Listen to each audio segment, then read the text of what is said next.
screwdriver railcannon has always been an odd weapon for me. Maybe because I didn't really know how to use it properly, or it just never worked for my playstyle at the time. But I started using the screwdriver railcannon again, with an open mindset, and honestly, it isn't bad after all. It's good, actually. Which might not be a surprise to a lot of you guys, but to me, it was. If you've watched my channel for a while now, you probably know that I made a video on the screwdriver railcannon a while ago, and I did the screwdriver railcannon wrong, because I claimed that the screwdriver railcannon was the worst weapon in the game. Then I woke up the day after I made that video, and holy shit, it got 200 dislikes, and there were more than 300 comments saying that my video on the screwdriver was completely wrong. So I read some of those comments. A lot of them were just straight ruthless towards me, but on the other hand, there were comments that actually explained and gave reasoning on why the screwdriver was viable. And so I decided to try out the screwdriver railcannon again, and this time, I've changed my mind on it completely. I'll do the screwdriver railcannon right this time. It's a good weapon on its own, and it deserves better. And so, this is the screwdriver railcannon, revisited. Also, before we start the video, I would like to point out that I fought some of the bosses with radiance for the footage, so that I could make use of the screwdriver's increased blood mechanic, because I'm just too used to parrying the bosses to heal at their normal speeds. Anyways, time to get into the actual video now. What can the screwdriver railcannon even do?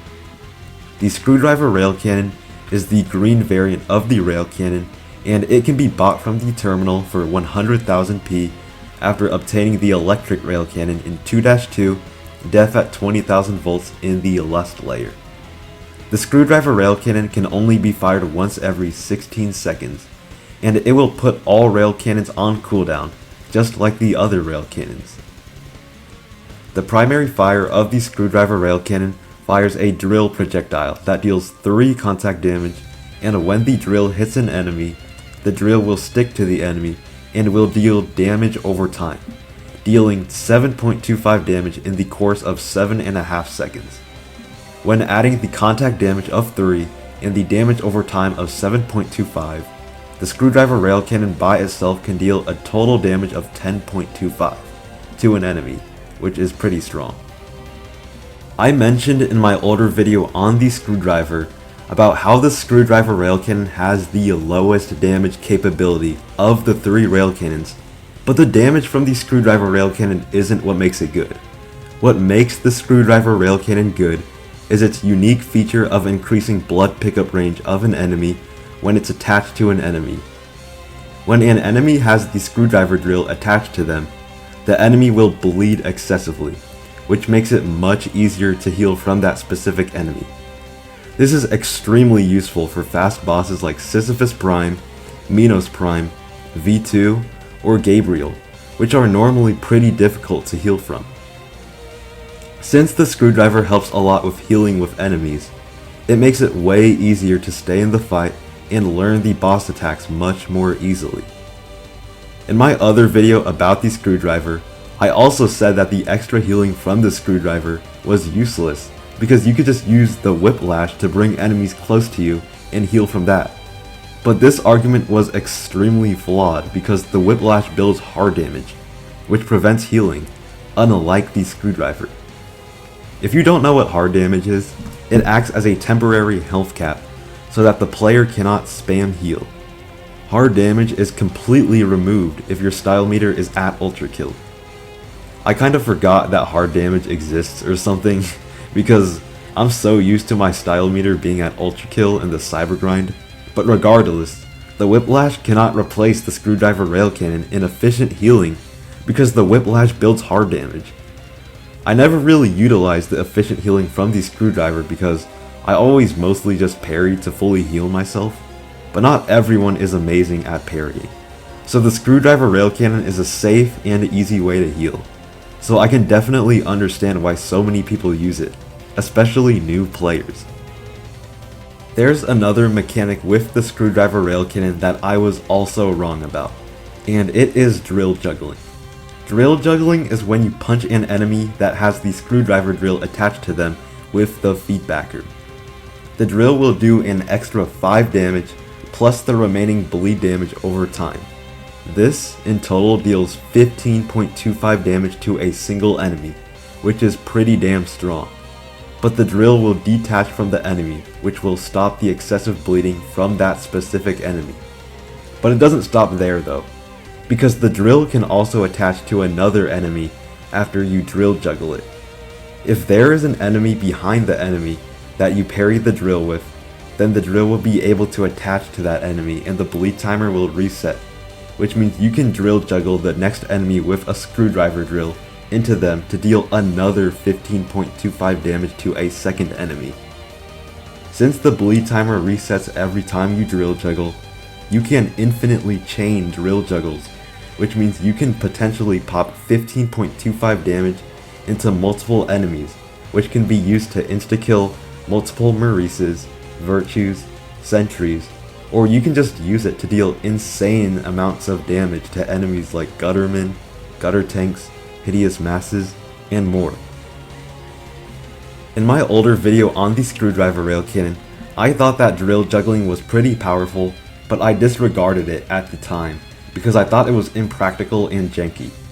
But after practicing with it, it actually slaps.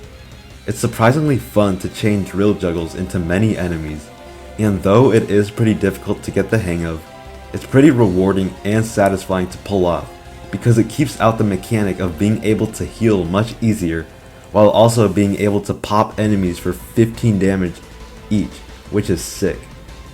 I'm surprised that I don't see many people drill juggle with the screwdriver because it's really damn fun. I guess it might be because it is in competition with the other Railcannons, which also deal insane damage, but it's still extremely strong regardless, so I don't know why I hardly see people utilize it. So if you didn't know about drill juggling, or if you've never tried it before, I recommend trying it out, because it's pretty damn fun to pull off. Another niche feature about the screwdriver Railcannon that I slept on is its ability to stop Mindflayers from teleporting. In my older video, I said that this wasn't that useful because you could just use the other Railcannon variants to just kill the Mindflayer instead, but I was flat out wrong about this. After I faced off against Radiant Mindflayers in the Cybergrind, the mechanic of the screwdriver stopping the Mindflayers from teleporting was a lot more useful than I thought. One of the main reasons why the Mindflayer is difficult to kill is because it's able to just teleport everywhere, which makes it difficult to pin it down and deal consistent damage to it. The screwdriver Railcannon stops the Mindflayer from teleporting when the drill is attached to them, and because the Mindflayer won't be able to teleport anymore, you can just attack the Mindflayer and kill it before it can teleport away from your attacks, which is very useful considering that Mindflayers are one of the most threatening enemies in ULTRAKILL. It is especially useful in higher waves in the Cybergrind when there are Radiant Mindflayers that exist, which are also really annoying to kill because they teleport even more. This feature of the screwdriver Railcannon is so much more useful than I thought, and I regret shitting on this mechanic in my last video, because it's just really useful. The screwdriver Railcannon also has another niche gimmick, where if you attach the screwdriver drill onto an enemy in some levels in the Wrath layer, lightning will strike on that specific enemy because the screwdriver drill is a conductible. I know the lightning strike mechanic isn't super useful because it can only be used in 2 levels, but it's still pretty fun to use it this way, to kill the Leviathan. So yeah. I'll say it again, the screwdriver Railcannon is actually good, and I was wrong on my older video claiming that it was the worst weapon in the game. When I made that older video claiming that it was the worst weapon in the game, it was extremely biased because I only really tried using it in the Cybergrind, which is where the screwdriver isn't particularly strong at. But now that I know how to actually use it, I can understand why people think it's good now. The screwdriver Railcannon is a good weapon on its own, with its own tech and mechanics you can learn from, which make it good and fun. So it never was a bad weapon to begin with. If I got you mad from my older video claiming that the screwdriver railcannon was the worst weapon in the game, I hope this video did it some justice. I shit on the weapon for no good reason and I don't know why I did. Maybe because I didn't know how to use it efficiently, but I'd say that I know how to use the screwdriver railcannon in a fun and effective way. So I'm making this video to do it right. But yeah, the screwdriver railcannon is good. If you haven't tried out the mechanics and tech it has to offer, then I would recommend that you try it out. It's pretty fun, but yeah, that's about it for the screwdriver railcannon. Thank you for watching my video, and I'll see you.